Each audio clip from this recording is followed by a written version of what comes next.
पवित्र श्रीमद् भागवत गीता, पवित्र चारों वेद, पवित्र कुरान शरीफ, पवित्र बाइबल, पवित्र गुरु ग्रंथ साहिब, पवित्र कबीर साहिब की वाणी में छुपे हुए गूढ़ रहस्य अर्थात तत्व को जानने के लिए कृपया अवश्य सुनिए जगत गुरु तत्वदर्शी संत रामपाल जी महाराज के मंगल प्रवचन।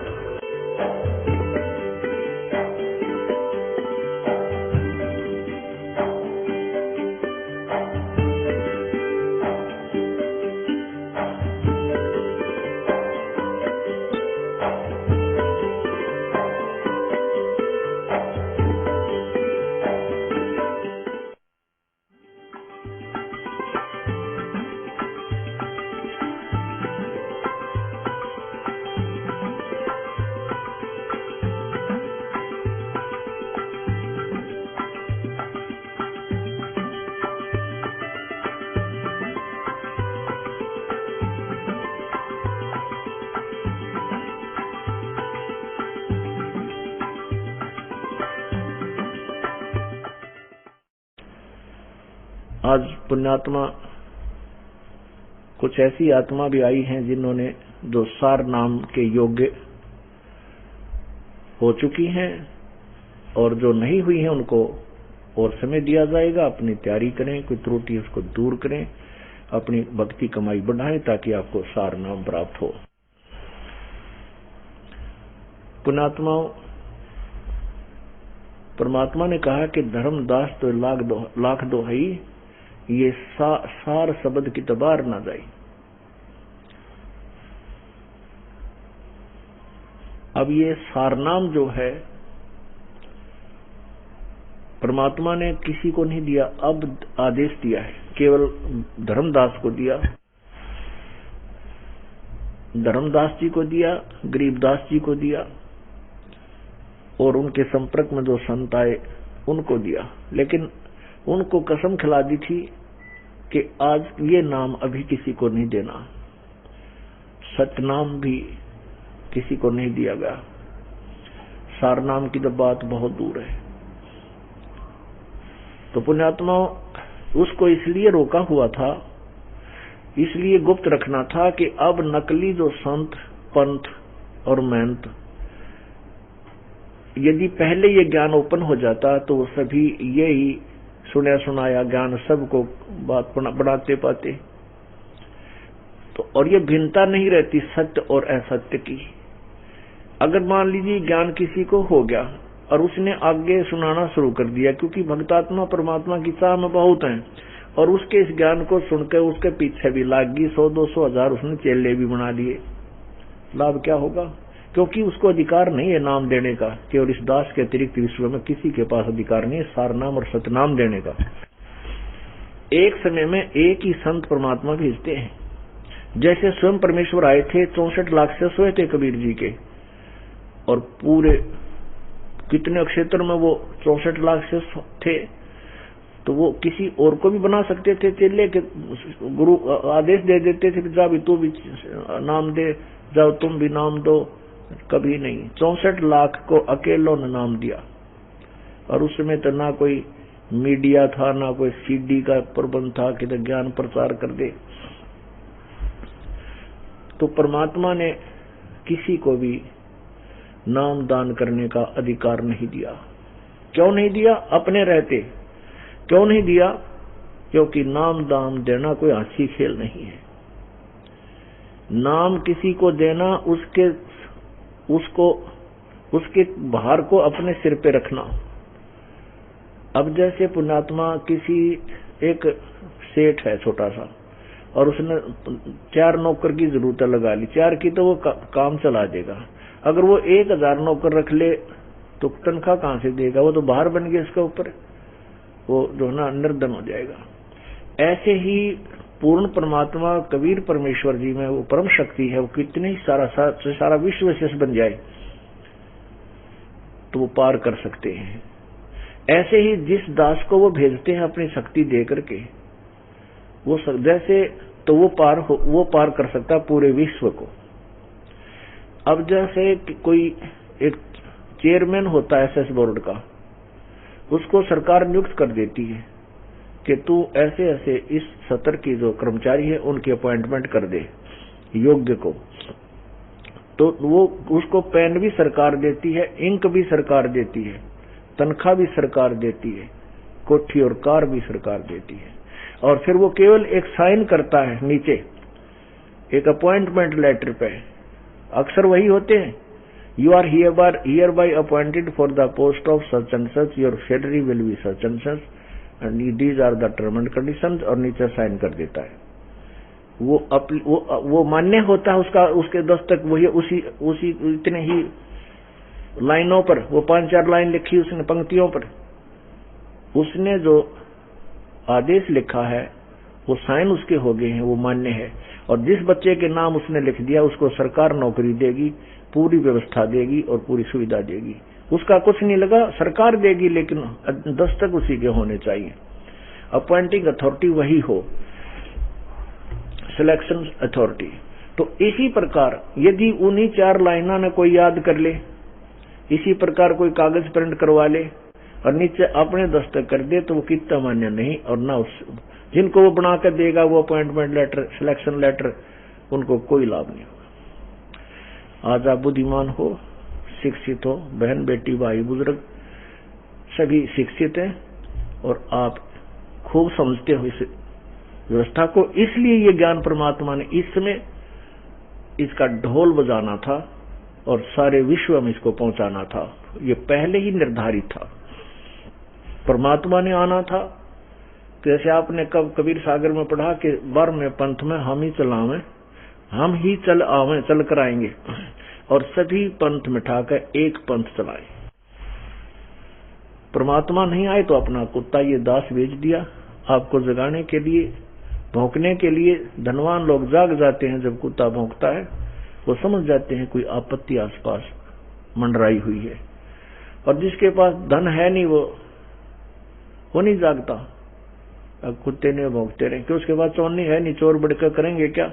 ऐसे ही जो पुण्य आत्माएं हैं, पिछले जन्म जन्मांतर की जो धनी है, उनके लिए ये आवाज लगाई जाती है, वो तुरंत जाग जाते हैं और संभाल लेते हैं अपने उस धन को और रखवाली करते हैं, अर्थात भक्ति प्रारंभ कर देते हैं।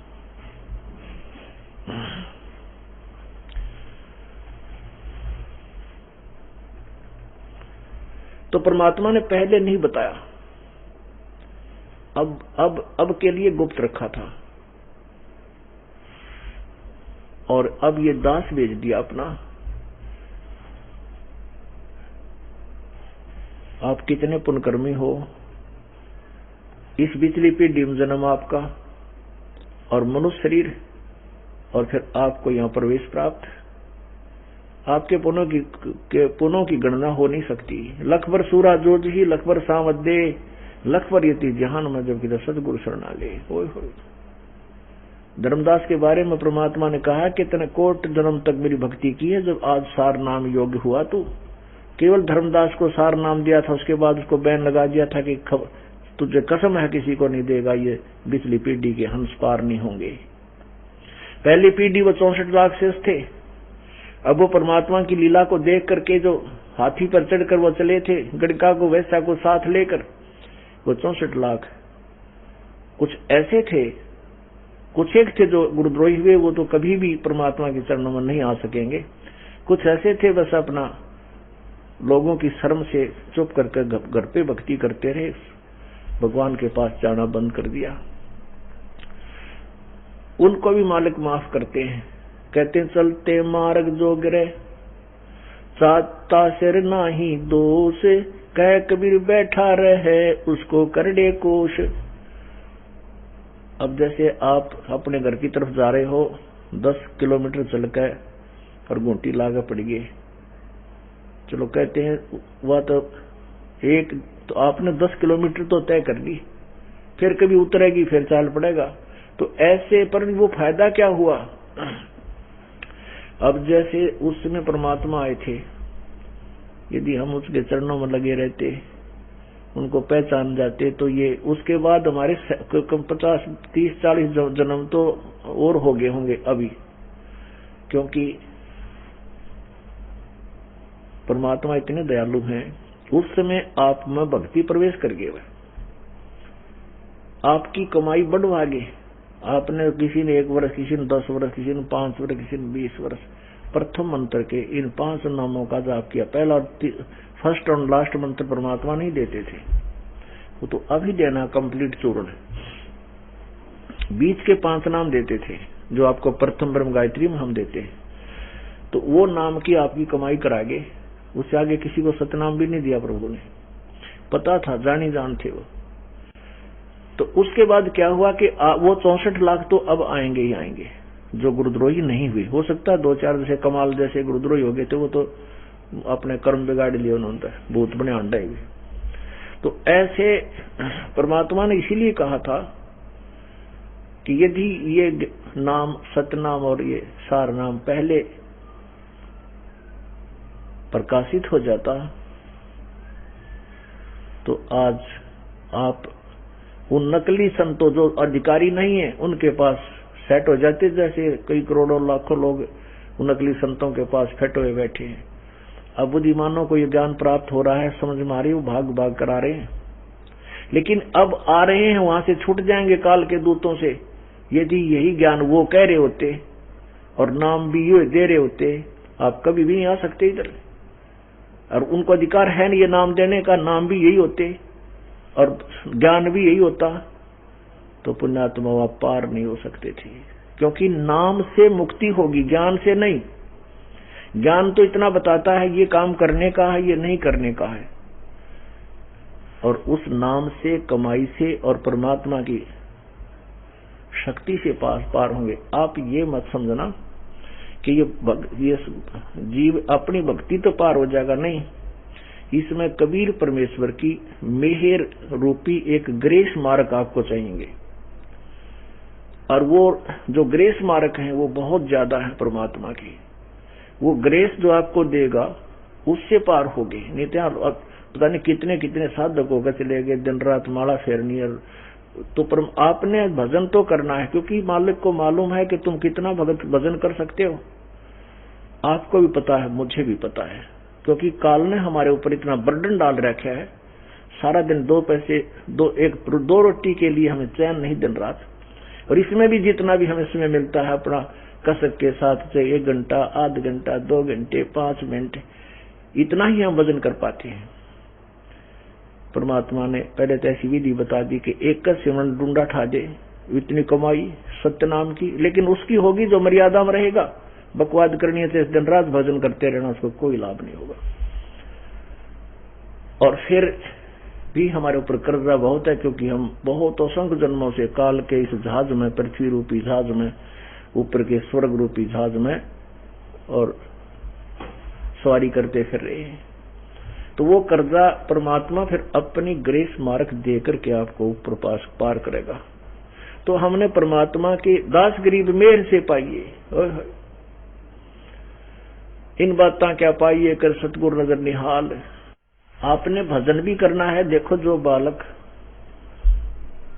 पास होने योग्य होता है और कुछ रह जाता है कुछ ही मार्कों से, तो उसको ग्रेस मार्क दे दिया जाता है। जो लिख के कुछ ना आवे और उसका -0 आ रहे हो तो उसने क्या ग्रेस देगा फिर। तो ऐसे आप भक्ति कीजिए, अब के नहीं रहोगे यहां पर, ये गारंटी देता हूं। पर मर्यादा मत तोड़ना। हमने बहुत दूर जाना है, वहां ना समाधि लाकर जा सकते, ना खुड़के दुड़के सुनकर जा सकते। जो कान मूंद करने वहां समाधि लाकर प्रकाश देख के, प्रकाश देखने से क्या होगा। हमने तो भगवान चाहिए, प्रकाश नहीं। भगवान मिल गया तो सब कुछ मिल गया हमारे पास, उनका उससे बात बनेगी। तो कहने का भाव ये है कि उन्होंने कहा था कि धर्मदास तो लाख दुहाई, ये सार शब्द कहीं बार ना जाए। सार शब्द और सार नाम। अब सार नाम जो है आपको दिया जाएगा, सार शब्द के विषय में भी फिर आपको समय आने पर योग्य होते जाओगे, वो भी आपको उपलब्ध कराया जाएगा। तो सार नाम ही प्राप्त, पहले तो सतनाम प्राप्त होना बड़े पुण्य की बात, आपके ऊपर बड़े रहम हुआ। अब इस कलयुग में पार करना है, 4 महीने प्रथम नाम जाप करा के आपको सतनाम योग बनाया जाता है, और सतनाम का फिर आपसे बहुत समय दिया जाता है कि आप इसका खूब डट के कमाई कर लो। कमाई के बिना सार नाम आपको नहीं मिल पाओगा। पुण्यात्माओं जैसे, क्योंकि आपको पता लग गया कि सार नाम बिना मोक्ष नहीं, और चिंता भी बनती है कहीं भी मृत्यु ना हो जा, रह जा बात दूरी, यह भी बिल्कुल सही है। लेकिन समय से आपकी भक्ति जब तक नहीं होगी पूरी, नाम आपको सार नाम नहीं मिलेगा। ये क्या है, जैसे सतनाम क्या है, जो प्रथम मंत्र है वो तो समझो आपने, आपकी ऐसी व्यवस्था करेगा जैसे आपने जमीन ले ली, आपका जो व्यवस्था बनाई, और उसमें फिर आपने सोचा कि एक हैंडपंप लगाऊं, जैसे परमात्मा प्राप्त करना हमने, यानी जल प्राप्त करना है, तो सबसे पहले घर में जल की आवश्यकता पड़ती है।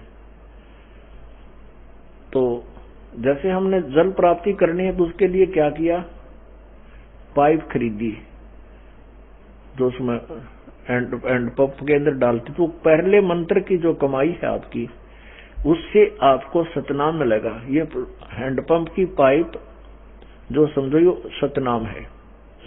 तो सतनाम को, यानी जैसे आपने जल प्राप्त करना है और इस जैसे हैंडपंप लगाना है, तो बोकी मार मार के पाइप को लोअर करना है। बोकी मारते रहते हैं और पाइप को नीचे चलाते रहते हैं। तो जब पानी के निकट, जल के निकट पाइप पहुंच जाती है तो बोकी मारना वो जो मशीन लगवाने वाला बंद करवा देता है। जो मिस्त्री होता है, हैंडपंप लगाने वाला जो कारीगर होता है, वो मजदूर से कहता है कि अब रोक दे। वो देख लेता है मिट्टी से कि अब जल पर पहुंच चुकी है ये इसकी खुदाई। उसके बाद वो क्या करता है, फिर मशीन लगाता ऊपर, ऐसे हाथ से हिलाने वाली। तो अब समझिए इस पॉइंट को, जो सतनाम है श्वास उश्वास, जो 2 अक्षर के मंत्र की या वो की लानी है आपने, और ये दास है कार्य मिस्त्री कारीगर जानकार इसका, कि जिसकी मिट्टी ठीक आएगी उसके ऊपर मशीन बांध दी जाएगी। और ये जो ऊपर वाला हैंडपंप है, ऊपर वाली मशीन है, वो सार नाम समझो। और सार शब्द आप समझ गए होंगे क्या है, किसके लिए प्रयत्न हो रहा है। अब सतनाम जो है, इसकी बोकी आपने जब तक लानी होंगी, तब तक लानी होंगी जब तक आप उस योग्य नहीं हो जाते कि आपके मशीन बांध दी जा। यानी सार नाम तब दिया जाएगा जब आपका सतनाम की कमाई उसके योग्य हो जाएगी। कि यदि कई कहते हैं अरे कारीगर 2 दिन हो गए तुझे लगाए न, बांध दिया मशीन, वो कारीगर नहीं बांधेगा, वो बावड़ा नहीं है। और कोई धक्के धक्केगा तो छोड़ा बांध दे इसने, हम तुमने तो बांध, उसको डाल भी देगा, उसके ऊपर रख भी देगा, तो वो क्या काम आओगे, लाइन जाइए पानी टोक पावा नहीं। तो पुण्यात्माओं, हमने प्रभु पाना है, प्रभु पाने के लिए ये सतनाम आपकी वो कमाई है, तो आपने इसकी बोकी मारते रहना है। जब ये दास देख लेगा कि योग्य हो चुकी है, उसी समय मशीन बांध दी जाएगी। फिर आप उसने फिर ला के देखिए, डूंडा पाटेगा पानी का, वो परमात्मा आपको मिलना प्रारंभ होगा, और उसकी भी विधि है आपको बताई जाएगी। तो ऐसे आपको बुलाया जाता है। जो परमात्मा पाने के लिए तो राज त्याग दिए लोगों ने, राजाओं ने राज त्याग दिए, शरीर की परवाह नहीं की, ऋषि महर्षियों ने शरीर अपने गाल दिए। और तुम 2 दिन का काम नहीं छोड़ सकते, तुम 7 जन्म भी योग्य नहीं सार नाम के। ठीक है, सतनाम आपको मिल गया, इसकी कमाई करते रहो, इसका भी लाभ आपको मिलेगा, लेकिन मोक्ष नहीं है। मोक्ष प्राप्ति के लिए आपने कुछ जो है करना पड़ेगा, आपको जीवित मरना होगा। जीवित कैसे मरना होता है, जैसे आपकी मृत्यु होगी, मान ले मेरी अचानक मृत्यु हो जाती है, सारा काम रह गया, जिसके लिए रात पढ़ू था ना दिन पढ़ू था, खत्म हुई कहानी, मर गया। और जीवित मरना कैसे है, जैसे आप सत्संग की तरफ चलते हो और समझ लिया मर गए, हमारी मृत्यु होगी। अब 2 दिन 3 दिन आप यहां आ गए, और आप मान लीजिए वास्तव मर जाते, तो उस काम में कौन करता, अब 3 दिन में जो हानि होगी उसने तो हम जाकर फिर ठीक कर लेंगे, फिर अपना सुचारू कर, वैसे तो होगी नहीं, क्योंकि फिर भगवान की हमने जो है फिर महिमा का नहीं बेरा, परमात्मा हम वहां बैठे हैं और फिर नुकसान हो जा, इतनी हानि हो जा, किसी प्रकार भी ना वसूत मावे, और आप यहां बैठे हो, आपके घर भगवान बैठा आपकी रुखाड़ करेगा। ऐसे सैकड़ों हजारों प्रमाण आपको दिखा दूंगा। तो हमने परमात्मा प्राप्ति करनी है। यदि आपने भगवान चाहिए तो आपको श्रद्धा से, यो नहीं देखम देखाना है कि सार नाम ना मिला इसलिए जाऊं, नहीं, आपके अंदर कसक होनी चाहिए, तब ये काम करेगा, तभी आपकी भक्ति पूरी होगी और तब ये सार नाम आपको मिलेगा एक समय। और जैसे आपको कितनी बार भी आप ये दास बुलाए, आपने आना पड़ेगा, क्योंकि आपको बुलाने का उद्देश्य ये नहीं है कि हम आपको वैसे ही डरे डुआ रहे हैं।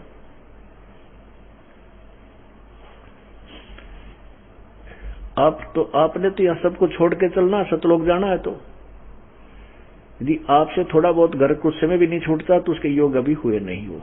कोई नहीं, आप भक्ति करते रहो, इस जन्म ना फिर अगले जन्म में कभी आपको सूत बैठेगा, कभी मनुष्य जन्म होगा, फिर देखी जाएगी। तो उस इतने झंझट में पैर दे कोई ना समझदार आदमी कि असंग जन्म हो गए हमने, और पार ना हुए तो यह बीमारी फिर मान ली इस कमाई से जो आपको कराई जा रही है, आपका धन ये बहुत संग्रह हो रहा है, आपकी मृत्यु होगी। आगे मनमाना आपको ये काल पता नहीं कि राष्ट्रपति बना दे, आपका फिर स्वर्ग में देवता बना दे, आपका जूता आप ही का सर आपकी कमाई को बर्बाद करा के फिर गधा बना देगा। तो ये ज्ञान बार बार क्यों रिपीट किया जा रहा है कि आप समझ सको काल के जाल को और इस जन्म को घना ना बढ़ाओ।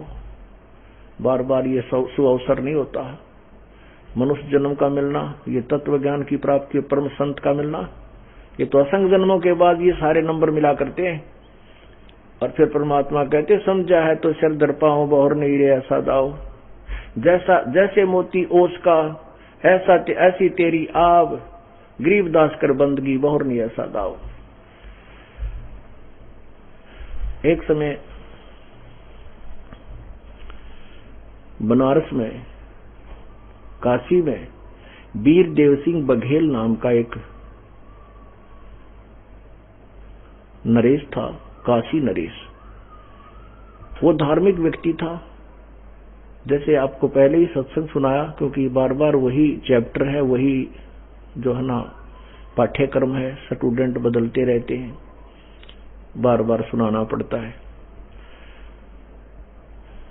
उन्होंने एक बाग में सत्संग करा रखा था, और जो भी उनके धार्मिक गुरु थे, हिंदू बादशाह राजा था, हिंदू जितने भी गुरुजन थे वो राजा के घर पर अपना जाया करते थे, निमंत्रण देते, अपनी अपनी राग, अपनी अपनी डफली वो बजा रहे थे। राजा महल के अंदर अपने घर पर भी विराजमान कर रहा था, बाग में वो सत्संग कर रहे थे। कुछ कर्मचारी, कुछ अधिकारी, कुछ आसपास के व्यक्ति, राजा का सत्संग हो रहा है, सभी आ जाते थे। वो अपनी अपनी कह कर सुनकर और लेकर दक्षिणा चले जाते थे। अब परमेश्वर कबीर जी कहते हैं, गोता मारो स्वर्ग में जा पाठू पैताल, कह कबीर में ढूंढता फिरूं अपने हीरे मानिक लाल। अब उस वीर सिंह बघेल रूपी लाल को ढूंढना था। जहां पर वो सत्संग हो रहा था, हिंदू गुरुजी बैठे थे, धार्मिक हिंदुओं के गुरु बैठे थे, और वो ब्रह्मा विष्णु महेश को अजरो अमर बता रहे थे, पूरा सत्संग कर रहे थे, परमात्मा भी विराजमान हुए। तब उन्होंने कहा परमात्मा से, कबीर जी से, कि हे भक्त आप भी कुछ विचार व्यक्त करो। वो गुरु जी कहने लगे, तो 4, 5, 10 संत बैठे थे। परमात्मा ने कहा कि मैं सूर्य को क्या, दीपक क्या दिखाऊं, आपने सभी कुछ तो कह दिया। फिर भी वो कहने लगे, नहीं कुछ तो आप भी विचार व्यक्त करो, अवश्य करो, सभी का अवश्य करो, अवश्य करो। परमात्मा बोले, मैं विचार व्यक्त करूंगा, तुमसे सहन नहीं होगा, तुम भाग जाओगे। संत कहते हैं, ऐसी पागल बात करते हो आप, क्योंकि विचार व्यक्त करो आप, क्यों नहीं सुनेंगे, हम खूब सुनेंगे, भगवान की ही तो चर्चा है। फिर परमात्मा ने सारी कहानी सृष्टि रचना सुनाई, खड़ा होकर के, और ब्रह्मा विष्णु महेश नासवान है, इनकी जन्म मृत्यु होती है। ये काल के पुत्र हैं, दुर्गा इनकी माता है और काल इनका पिता है। ये पूजा के योग नहीं है। पूर्ण मोक्ष चाहिए तो पूर्ण परमात्मा की शरण जाना चाहिए। वो सारे श्लोक बताए 18वें अध्याय गीता जी के 18वें अध्याय के 66वें श्लोक में लिखा है। गीता ज्ञानदाता कहता है कि अर्जुन तू सर्वभाव से उस परमेश्वर की शरण में जा, उसकी कृपा से तू परम शांति और शाश्वत स्थान यानी सतलोक को प्राप्त होगा। गीता जी अध्याय नंबर 4 के श्लोक नंबर 5 में कहा कि अर्जुन तेरे और मेरे बहुत जन्म हो चुके, तू नहीं जानता मैं जानता हूं। तो तुम्हारा भगवान ये नाशवान है। इतना कुछ कहा तो तूफान आ गया वहां पे। अब वो उकसे कभी बैठे, क्या बोल रहा है? परमात्मा ने कहा था शांति रखो, मैंने पहले कह दिया था तुझे सहन नहीं होगी, ये ऐसी कटु सत्य है। उधर से एक व्यक्ति भेजा और उन संतों ने राजा के पास भेज दिया एक व्यक्ति के, जाके कहो कि एक ऐसा ऐसा आया हिंदू धर्म की जो न बेइज्जती करता है, ब्रह्मा विष्णु महेश को ऐसे ऐसे कहता है। तो राजा ने कहा एक भेजा अपना सिपाही कि जा उसको बुला के ला, कौन है वो कमबख्त। अब सिपाही ने जाकर कहा भाई कौन है वो व्यक्ति जो हमारे ब्रह्मा विष्णु महेश और देवताओं की निंदा करता है, उनको तौहीन करता है, बेइज्जती करता है। वो संत बोले ये खड़ा सामने देखो, ये खड़ा। तो परमात्मा बैठ गए। वो सिपाही बोला चलो आपको राजा ने बुलाया है। अब कबीर साहब परमेश्वर जी कहने लगे भाई राजा ने आवश्यकता हो तो मेरे पास आ जाएगा, और मैंने राजा की कति आवश्यकता नहीं है। राजा को आवश्यकता मेरी है तो यहां आएगा, मेरे से बात करे। अब वो सिपाही गया, साथ में 5-4 और चुगलखोर गए, इधर की उधर लाकर राजा को चुगली करके निंदा करके लाल कर दिया। अब वीर सिंह गर्म होकर के आके हाथ में तलवार ले रखी है कि चल मैं देखता हूं कौन बोलता है इसे। अब परमात्मा ने इस बॉडी आत्मा को अपने शरण में लेना उसके लिए आए हैं, और वो काल उनको भ्रमित कर रहा है, अपने भगवान के प्रति ही उसका विरोधी बना रहा है। परमात्मा ने क्या किया, जब वीर सिंह रह लिया ना 100 फुट की दूरी पर, वीर देव सिंह बघेल वो राजा काशी का, तो परमात्मा कबीर परमेश्वर जी जमीन से पृथ्वी से 1.5 फुट ऊपर, 1.5 हाथ यानी इतनी ऊंचाई पर ऊपर उठ के बैठे बैठे, इतना ऊंचा, नीचे कुछ नहीं, केवल वीर सिंह को नजर आ रहे हैं, अन्य को जमीन पर बैठे दिखाई दे रहे हैं। अब वीर सिंह ने पूछा कौन है वो, कि वो रहा, वो बैठा, वो बैठा और उसने दिखे 1.5-2 फुट ऊपर। वीर सिंह के हाथ तो तलवार छूट गई और खड़ा खड़ा कांपे और हाथ जोड़कर चरणों में मत्था टेक दिया। हे परवरदिगार आप कौन हो, कहां से आए हो? परमात्मा बोले मैं तेरी खातिर आया हूं और आपके लिए आया हूं और तत्व ज्ञान देने आया हूं, कल्याण करने आया हूं। तो फिर वीर सिंह ने कहा क्या विवाद है संत जी? उन संतों से कहा आपका क्या विवाद है? परमात्मा बोला सुन ले विवाद क्या है। अब खड़े होकर मालिक ने फिर वो वचन सुना दिए। वीर सिंह को बड़े अच्छे लगे और फिर वो शक्ति देख ली। तो दूसरे संत जो धार्मिक गुरु हिंदू संत थे वो कहने लगे झूठ बोलता है, कहीं गीता में ऐसा नहीं लिखा, कहीं पुराणों में ऐसा नहीं लिखा है, झूठ बोलता है। अब पुराण और गीता न पढ़ रहे कौन, क्योंकि संस्कृत केवल ब्राह्मण लोग ही पढ़ सके थे, दूसरे को अधिकार नहीं था। तो ये बात अब तक ये तत्वज्ञान न्यों उड़ जा रहा। वीर देव सिंह बघेल चरण पकड़ के हाथ जोड़ के कहने लगा भगवान दास के महल में चलो, एक बार हमारे घर रुको। वहां 2-3 दिन रुके, रहकर पूरा ज्ञान सुनाया। उन्होंने प्रथम मंत्र ले लिया और फिर कहा भी और मंत्र दूंगा तेरे को। पुण्यात्मा परमात्मा ने कुछ 6 व्यक्तियों को और बहुत ही कम ये सतनाम और सारनाम दिया था, लेकिन उनसे कसम खवा ली थी कि दूसरे को जिक्र भी नहीं करना है। उन्हीं को ये दान किया गया था, नहीं तो किसी को दान नहीं किया इनाम। तो वीर सिंह से कहा कि आप ये अभ्यास करो और बुराई सब त्याग दो, बीड़ी शराब मांस तम्बाकू और ये शिकार आदि जो खेलने करते हो ये बंद कर दो। राजा ने उसने स्वीकार कर लिया, 500 नाम ले लिए। एक दिन राजा शिकार करने की तैयारी कर रहा था, भूल भाल गया, 6 महीने साल वर्ष 2 वर्ष परमात्मा नहीं जान पाए और वो अपना करता रहा, क्योंकि परमेश्वर इधर उधर जाते रहते थे। तो उसने कुछ दिन तो मालिक उनके घर जाते रहे, उनको दृढ़ किया, उसके बाद कई महीने कई साल भर नहीं गए। अब देखो कितने दयालु थे भगवान, उन आत्माओं के घर खुद जाया करते थे जगाने के लिए। अब कुछ दिन नहीं गए तो वो सत्संग नहीं सुना उस वीर सिंह ने, वह को बद फिर पैदा होगी। एक दिन मंत्रियों ने कहा चलो महाराज शिकार खेलने चलते हैं, बागबाड़ी चलते हैं, पिकनिक मना के आएंगे।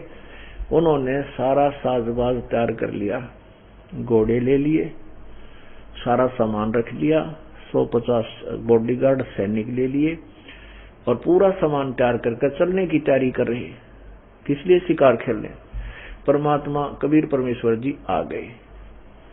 अब वीर सिंह ने आदर सत्कार किया और कहा महात्मा जी गुरुदेव हम पिकनिक मनाने जा रहे हैं, जंगल में शिकार खेलने, आप चलोगे? और परमात्मा माथे माथ मारे, देख क्यों कर समझाऊं इन बूढ़ी आत्माओं को। अरे मैं समझ कह के ये गया था ये बुराई नहीं करनी, यू कति सिंगरा खड़ा है तो, और मुझे भी कह रहा चलो आपको घुमा कर लाते हैं। परमात्मा बोले भाई मैं चलता पड़ूंगा तुम्हारे साथ, पर तुम्हें कोई शिकार नहीं मिलेगा, मैं इतना मनहूस हूं। राजा कहने लगा नहीं महाराज जी ऐसी कोई बात नहीं, वहां पर तो बहुत शिकार है। भाई मेरे साथ चलोगे ना, मुझे साथ ले चलोगे तो तुम्हें शिकार नहीं मिलेगा, मैं ऐसा निकम्मा सा आदमी हूँ। राजा बोला नहीं ऐसी कोई बात नहीं महाराज, देखो तो हमारे साथ घूम का। और राजा ओ गुरुदेव आओ चलो। परमात्मा बैठा लिया घोड़े पे, अब चले गए। उन्होंने जाकर के अपना एक पड़ाव लगा लिया और पड़ाव से फिर वो आगे को चल पड़े। जंगल में काफी गहरा चले गए और सबको भूख प्यास सताने लगी, क्योंकि जल कितना था कोन्या, उसमें जल नहीं मिला। सामान खान पीन का बनाने का वो ले रहे साथ ले रखे, जल बिना बनावे की, और ना ही कोई फलदार वृक्ष। वो कम से कम 20-50 किलोमीटर जंगल में गहरा चले गए। अब सबके प्राण निकलने के हो गए जल बिना। अब इधर भी देख कर आए, घोड़ों पर चढ़कर इधर भी देख, सब जगह देखा है, 10-10, 20-20, 5-5 किलोमीटर तक कहीं पर भी उनको जल प्राप्त नहीं हुआ। अब सभी कहने लगे आज मरे भाई, आज जीवन शेष नहीं। परमात्मा बोले कि राजन वो पहाड़ है ना ऊपर दिखाई दे रहा, वहां देखो शायद कोई, उधर देख कर आए हो, वहां हो सकता है कोई जल मिल जाए। अब वो मंत्री लोग कहते हैं कि बाबा जी वहां पहाड़ पर कितना पानी होता है, इतने वो तो सूखा पहाड़ पड़ा है, इधर समतल में ही जल नहीं है तो वहां कहां से जल होगा। एक कोई बुद्धिमान परमात्मा ने प्रेरणा देनी थी, एक बोला भाई संत की बात पर विचार करना चाहिए, जब इतने धक्के खा लिए कि इधर भी देखा हो। तो 2-3 वो घोड़े वाले उधर से चढ़ते चढ़ते न घूमते घूमते और वो पहुंचे शिखर में। वहां देखा तो इतना सुंदर एक सरोवर भरा पानी का, और कम से कम भी 5 एकड़ में का वहां बहुत सुंदर बाग लगा हुआ, बहुत सुंदर फल लदपद, फलों से लदपद वृक्ष, सारे प्रकार के मेवा भी लगी हुई। तो उन्होंने शीघ्रता से आकर बताया, खुद जल पिया, कुछ लेकर आए और कहा जी बहुत सुंदर जल है वहां, तो वो बहुत सुंदर सरोवर है, बाग फल फूलों से लदपद है। अब सब के सब वहां चल पड़े रकमाल। देखा तो वहां और तो सारा सूखा पहाड़ पड़ा है और वहां परमात्मा ने मौज मचा रखी। अब सब ने स्नान किया, जलपान किया, फल तोड़ तोड़ कर छक्का खाई और कुछ बांध लिए घोड़ियों पे और फिर वहां से वापस चलने लगे। तो वीर सिंह बघेल वाली वो राजा कहता कि हे कबीर जी, हे गुरुदेव, परमात्मा की लीला भी अजब है। जो कहां परमात्मा ने इतने ऊंचे पहाड़ पर और कितना सुंदर जल और बाग लगा रखा, पीछे मुड़कर देखा वह ना तो जल और ना बाग, सूखे डले पड़े वो पत्थर से मोटे मोटे। अब वो राजा ने वहीं रोक दिए घोड़े, रोक दिए, उतर के फिर हांड का धक्के खा गया, वहां कुछ भी कोई नहीं। अब वीर सिंह कहने लगे, ही भगवान ये क्या था गुरुदेव? परमात्मा बोले, भाई तो मेरे बच्चे थे, मेरे साथ आ रहे थे, उनको शिकार कोई मिला नहीं था, वो सारा धक्के खा लिए थे कि भाई ये सतलोक से, ये मेरे लोक तो आया था भाई, थारे लोक का लेवर का काम नहीं था, ये तो ऊपर के सतलोक से आया था और चला गया वहां पर। अब राजा के तो धक्क देसी हुई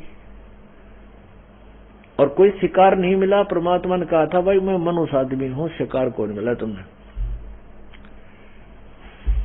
कोई जीव हिंसा नहीं कर पाए।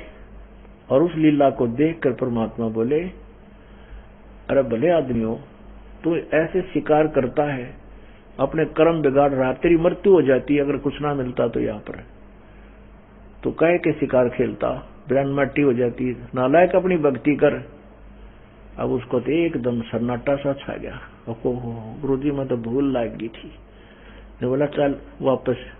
तभी चल पड़ा, घर आ गया, अपनी पत्नी को कहता है कि आज तो गुरुदेव ने कमाल कर दिया, ऐसा कमाल कर दिया, हो हम सबके सामने सारे गवाही दे, ऐसे सूखे पहाड़ की चोटी पर इतना सुंदर जल और ऐसे बाग बगीचा लगा रखा था, हम मर गए होते भूखे और प्यासे, वहां फल खूब आहार के, और वो फल ले रहे साथ में के ये देखिए मोटे मोटे फल थे, और कुछ देर में देखा तो वहां कुछ भी नहीं था। अब वो रानी खावा उस फल को, कहे ऐसा स्वादिष्ट तो हमने फल कभी खाया ही नहीं। उस रानी ना मान्या करती, उस दिन उस रानी ने भी नाम ले लिया। पहला मंत्र। अब परमात्मा ने कहा कि वीर सिंह कुछ दिनों के बाद तुझे मैं सारनाम दूंगा। भाई सतनाम दिया प्रभु ने। पहले प्रथम मंत्र दोबारा दिया कि तेरा नाम खंड था, पहले मंत्र जाप करिए पहला, और 5-4 कुछ समय के बाद मैं तुझे सतनाम दूंगा। सतनाम दिया। फिर बताया कि फिर तुझे एक सारनाम की आवश्यकता पड़ेगी। अब कुछ वर्षों के बाद जब वीर सिंह की आस्था काफी देखी, तब उसने कहा कि वीर सिंह आज मैं तुझे सारनाम देने आया हूं। सारनाम की महिमा से वो खूब परिचित करा दिया था, और उसको तड़फ खींचा सारनाम बिना गुजारा हो को नहीं, और मोक्ष नहीं हो सकता। तो परमात्मा ने कहा कि आज तुझे मैं सारनाम देना चाहता हूं। वीर सिंह कहने लगा, भगवान मारे भाग जाएगी, ये कैसे दया करी प्रभु, आपका दास योग्य हो गया है, अवश्य प्रदान करो, दया करो मेरे दाता। तो पहले भी कई बार याचना कर चुका था, प्रभु कहते थे अभी भक्ति कर बेटा। कई वर्षों तक उसको ऐसे ही टाल मटोल रखा था। उस दिन भी उस वीर सिंह ने कहा, प्रभु आपका दास ना तो सारनाम के योग्य हो गया हो तो दया करो। प्रभु बोले आज दूंगा तेरे को सारनाम, पर भाई सारनाम देने के लिए मुझे एक वस्तु की जरूरत पड़ेगी, वो लानी पड़ेगी। अब वीर सिंह कहने लगा, जी आदेश दो प्रभु, आपका दास हाजिर है। वो राजा वीर सिंह कहने लगा कि भाई एक सफेद वस्त्र चाहिएगा, मैंने सफेद कपड़ा, और वो आप ही तो अपने ही आंगन में उसकी कपास का पौधा बो रखा हो, और स्वयं ही उसको काटा हो, चुगा हो, और वहां और अपने ही हाथ से उसको लोड कर उसका लोगड़ यानी उसको रुई बना करके स्वयं ही काटा हो, काट करके फिर स्वयं ही अपने हाथ से बुना हो, ऐसा कपड़ा चाहिए। पहले वो सफेद कपड़ा चाहिए। तो वीर सिंह कहने लगा, जी थान के थान मंगा दूंगा। अगर ना ऐसे नहीं, ऐसा चाहिए। वीर सिंह बोला, जी ऐसा तो नहीं है। परमात्मा बोले, मैं बता दूंगा ऐसा है। कहाँ मिलेगा प्रभु? कि आप ही के नगर में आप ही की एक गुरु बहन शशि प्रभा पंडितानी है, ब्राह्मणी, उसने और उसकी लड़की ने उपदेश ले रखे हैं, और उसने एक साड़ी धोती तैयार कर रखी है। उसने ऐसे ही की, अपने आंगन में एक कपास के पौधे बोए, गंगा जल लाकर के अपने सिर पर नंगे पैरा नहा धोकर स्वच्छ उसको पौधों को बड़ा किया। फिर उसके वो टिंडे लागे, फिर कपास बनी, उसको निकाल कर और स्वयं ही उसको लोड कर रुई बनाई, रुई बनाकर काट कर फिर एक धोती बनाई, साड़ी। और भाई वह धोती तू ला दे, फिर मुझे यहाँ तेरी नाम दूंगा ना, तेरे लिए पूजा में जरूरत पड़ेगी। वैसे सार नाम के लिए इसकी कति आवश्यकता नहीं थी, लेकिन परमात्मा ने उनकी फड़क निकालनी थी दोनों की। अब वह नाम भी ले रही थी, शशि प्रभा ब्राह्मणी विधवा थी, गुरु जी की शिष्या थी कबीर परमेश्वर की, लेकिन उसकी भी अभी जो है अधूरा ही ज्ञान था उसको, यानी पूर्ण श्रद्धा नहीं थी प्रभु में, तो उसको भी ठीक करना था और उधर से वीर सिंह बघेल की भी वृत्ति को सुधारना था। तो कहा बेटा वहां से तो वो तेरी गुरु बहन है उससे या धोती ला दे। वो कहने लगा ठीक है प्रभु अभी जाता हूं। तो उसने सैनिक भेजे अपने सिपाही के, जाओ उस बहन से कहो कि राजा आपके पास आ रहा है किसी विशेष काम से। अब उस लड़की को यानी शशि प्रभा को भी पता था कि मेरी वो राजा भी हमारे गुरुजी का उपदेशी है, तो उसको विशेष भय नहीं लगा, क्योंकि राजा घर पावत आम आदमी तो घबरा जा, भाई बात बिगड़ेगी, कोई पंगा पाओगा जवान बेटी घर पे, क्योंकि पहले राजा लोग भी ऐसे ही निकम्मे टाइप होया करते थे। लेकिन वो गुरु भाई होने के कारण उसके मन में कोई डर नहीं बना, लेकिन चिंता का विषय जरूर बना कि कैसे आना हो गया। फिर भी कोई बात ना, गुरु भाई है, मूड कर गया उगाने का। तो उसने राजा के लिए एक चारपाई पर बढ़िया आसन लगाया और दूध गर्म कर लिया। राजा आ गया, प्रणाम हुई और बैठने के लिए प्रार्थना की। राजा विराजमान हुआ। अब वो बहन खुशी में उमंग में दूध लेकर आई। अगले राजन दूध पियो भाई। राजा बोला बहन दूध में बाद में ग्रहण करूंगा, पहले मेरी एक प्रार्थना सुन ले। आदेश दे राजन। अगर नहीं मेरी प्रार्थना है बहन, आज मुझे सारनाम मिलेगा। गुरुदेव ने आज रजा बख्शी है और बहुत वर्षों के बाद प्रार्थना करते करते आज मेर हुई है उनकी, और उस सारनाम के लिए मुझे उन्होंने कहा कि एक सफेद वस्त्र चाहिएगा, धोती। मैं आपसे एक वो वस्त्र लेने आया हूं। वो कहने लगी भाई जी ऐसी मेरे तो गणिये धोती है, अभी दे देती हूँ। कहने लगा नहीं वो धोती दे। परमात्मा ने बताया था कि उस बहन ने ऐसे तैयार कर रखी है कि आपने जो ऐसे ऐसे धोती जो तैयार की है, खुद ही अपने आंगन में बाड़ी बो कर या कपास का पौधा बीज कर और अपने हाथों आपने काट के धोती बना रखी है। अब वो शशि प्रभा कहने लगी भाई यह धोती नहीं दे सकती मैं आपको, ये धोती तो मैंने या साड़ी तो मैंने जगन्नाथ भगवान, जगन्नाथ जो पुरी में उस मंदिर में उसके लिए भाई अपने हृदय के तार मैंने एक एक प्रेम का तार गाल रखा अपने भगवान के लिए, और उसका चढ़ा आऊंगी मैं, ये नहीं दे सकती तेरे को। वीर सिंह ने कहा बहन मेरी करबद्ध प्रार्थना है, आज इस दास की किस्मत खुल रही है और गुरुदेव ने ये किया कंडीशन रखी है कि ये धोती तू मुझे दे दे बेटे, तेने जो मुंह मांगा दान दे दूंगा और तू और बना लिया अपनी।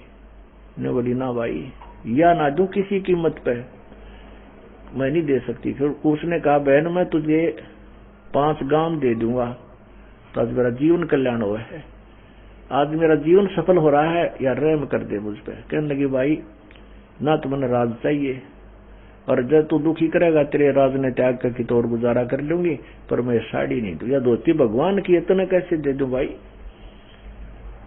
जब कति पर सारा टूक सा पकड़ा दिया, जवाब मिल गया, वीर सिंह की आंखों में पानी आ गया।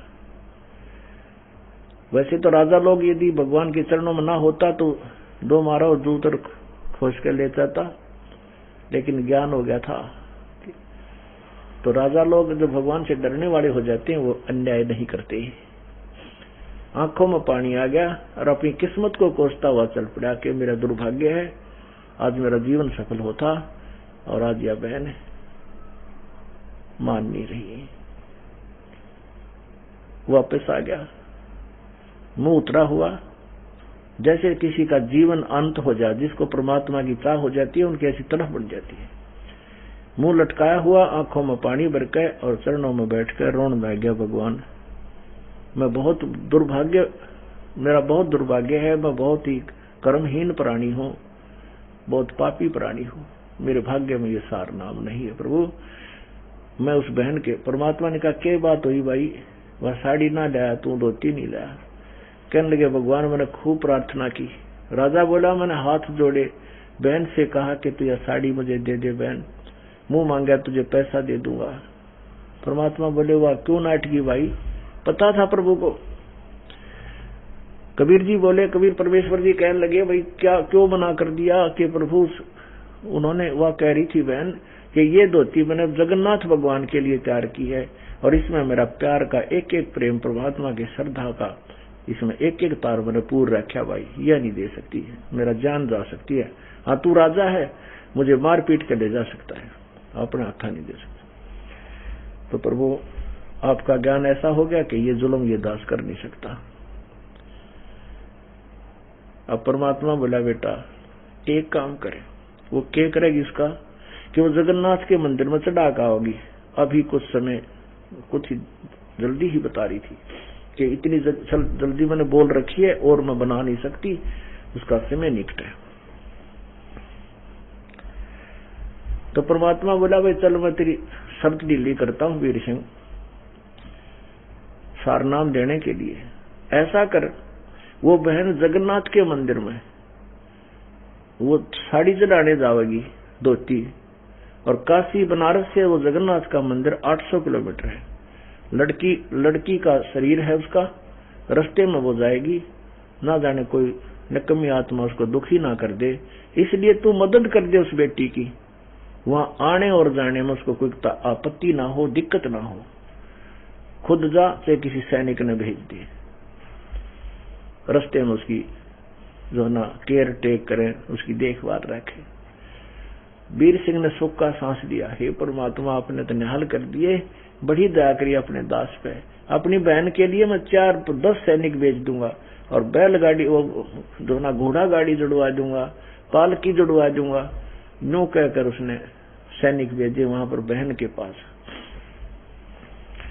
और उस सैनिक से कहा कि आप जाकर कहो कि बहन ऐसे ऐसे आपने वहां जाना है, राजा का आदेश है, आपके साथ हम चलेंगे और एक आपके जो ना गाड़ी, घोड़ा गाड़ी जैसी भी तू उचित समझेगी तेरे लिए व्यवस्था करेंगे, और आने जाने में तुझे कोई दुख नहीं होने देंगे, क्योंकि गुरुदेव ने उनकी शर्त ढीली कर दी। गुरुजी ने कहा कि वो बेटी साड़ी वहां चढ़ा कर वापस आ जाएगी, उसको कोई बीच में दिक्कत ना हुई तो तुझे नाम दे दूंगा, अगर उस बहन को आने जाने में कोई दिक्कत होगी तो वीर सिंह तुझे नाम सार मिला नहीं। तो राजा ने कहा बहन आप कब जाओगी, हम आपके साथ चलेंगे, कहीं रास्ते में कोई बहन को दुखी ना कर दे, और तेरे लिए जो है ना बैल गाड़ी या घोड़ा गाड़ी को तो वो भी तैयार कर रही है।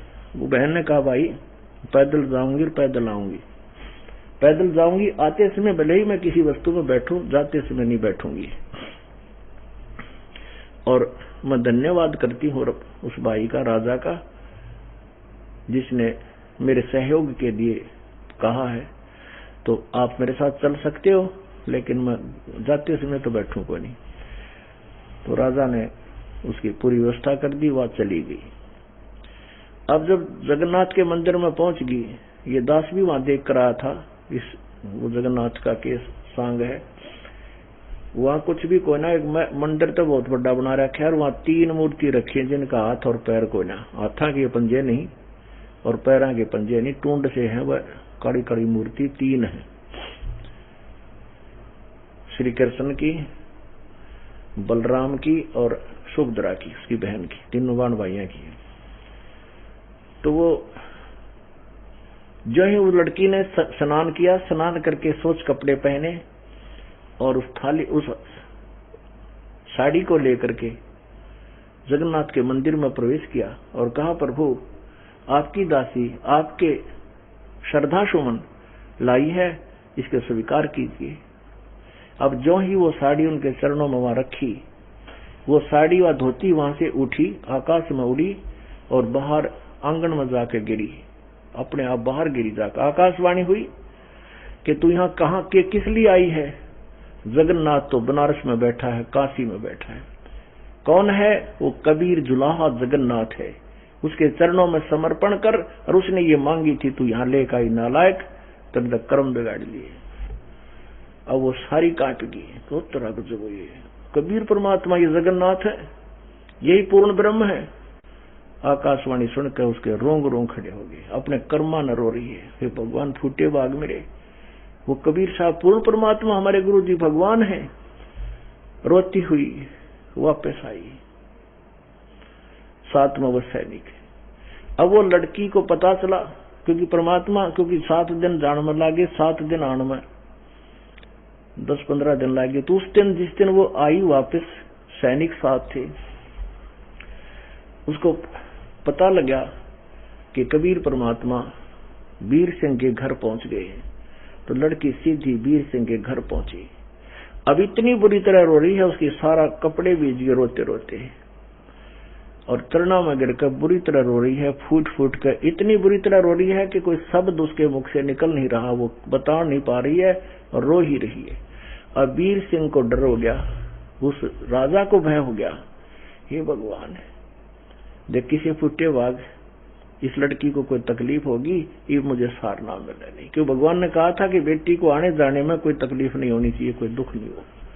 उन सैनिकों ने एक तरफ ले गया, निकम्मों क्या हो गया, नो तो बता दो क्यों रो है बेटी, बहन क्यों रो रही है, तुमने तो नाश कर दिया, निकम्मों कहाँ मर गए थे तुम, क्या तकलीफ है इनको। तब उन्होंने फिर सारी कहानी बताई। कहने के राजन अपनी बहन को हमने हाथों पर रखा है, कोई तकलीफ नहीं होने दी, लेकिन वहां एक अजीब घटना घटी, हम भी साथ थे। जो ही इस बहन ने वो धोती समर्पण की जगन्नाथ के मंदिर में, वहां से उठ के वो बाहर आ गिरी आंगन में, और आकाशवाणी हुई कि वो भगवान तो वो जगन्नाथ तो बनारस में बैठा है, और तू कहां लेकर आई नालायक, उसके चरणों में पड़ के माफी मांग ले। वो कबीर जुलाहा पूर्ण परमात्मा है। अब परमात्मा ने एक तीर से 2 शिकार किए। ना तो वीर सिंह भगवान मान रहा था, नाम जरूर लेना चाहा था, ना वो नालायक पर पूजा कर बना रही गुरु पूजा पत्थर। वो कबीर साहब को गुरु मानती थी भगवान नहीं, और भगवान मानो जगन्नाथ की मूर्ति ने, पत्थर ने। अब दोनों की फड़क निकालनी थी, दोनों का कल्याण किया। बोलो सतगुरुदेव। तो पुण्यात्माओं, यदि आपको भगवान चाहिए, सार नाम चाहिए, इतनी तड़फ, इतनी विनम्रता, इतनी इसकी चाह आपके हृदय में होगी, जब ये नाम काम करेगा। सत साहिब कर जोरूं विनती करूं, धरूं चरण पर शीस, गुरु राम देवानंद जी महाराज ने दियो नाम बख्शीश। कोटि कोटि सिजदा करूं, कोटि कोटि प्रणाम, चरण कमल में राखियो मैं बांदी जाम गुलाम।